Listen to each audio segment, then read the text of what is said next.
तो hi guys, welcome to my channel. हमारी next morning होती है गुप्त काशी में, जहाँ से हम निकलने वाले थे बद्रीनाथ, जो कि यहाँ से पूरा 200 किलोमीटर। तो हम नाश्ता वगैरह करके अपने वही ट्रैवलर्स के थ्रू निकल जाते हैं बद्रीनाथ के लिए। एंड रास्ते में हम इस रास्ते में बहुत ज़्यादा मौज मस्ती करते हैं। वैसे तो हम बहुत थके हुए होते हैं, क्योंकि हम इतना लंबा 20-25-30 किलोमीटर का ट्रैक करके आए हुए होते हैं। हमारी हालत बहुत ख़राब होती है, सबके पैरों में छाले पड़ रहे होते हैं, बट फिर भी सब बहुत ज़्यादा इन्जॉय करते हैं, क्योंकि अब हमारा था लास्ट स्टेशन जहाँ हमें पहुँचना था। तो ये दर्शन करके हमने निकल जाना था जयपुर के लिए फिर से।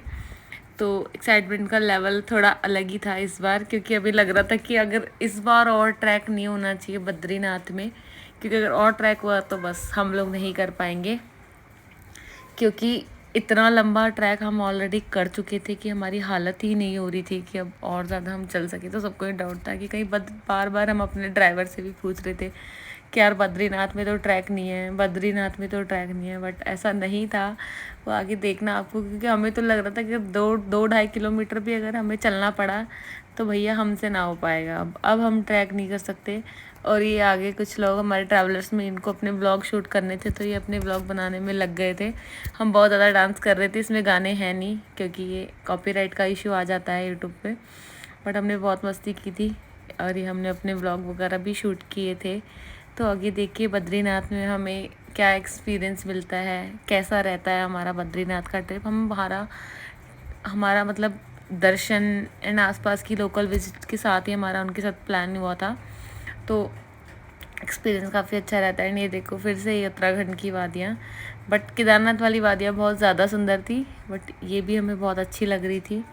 तो देखते हैं। और बद्रीनाथ एक अलग ही तरह का धाम है। मतलब मैंने सुना है कि बद्रीनाथ सिर्फ एक मंदिर नहीं है, इसकी जो मैंने कथा सुनी है, इसकी जो स्टोरी है कि जब भगवान विष्णु तपस्या कर रहे थे इस स्थान पे, वो ध्यान कर रहे थे, तो बहुत ज़्यादा तेज़ बर्फ़ और मतलब ठंडी हवाएं उस टाइम पे चल रही थी। तो उसकी रक्षा करने के लिए माता लक्ष्मी जी, जो भगवान विष्णु जी के साथी हैं, उन्होंने बद्री वृक्ष के रूप का मतलब उन्होंने रूप धारण किया था। उन्होंने बद्री के रूप में, एक बड़ के पेड़ के रूप में उन्होंने रूप धारण किया था, और उन्होंने भगवान विष्णु को ढक लिया था।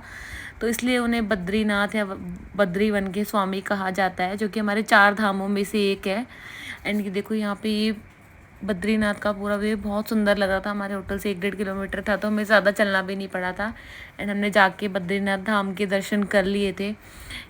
ऐसा कहा जाता है कि भविष्य में बद्रीनाथ जी विलुप्त हो जाएंगे, तो हम भविष्य बद्री के रूप में इनके दर्शन हुआ करेंगे।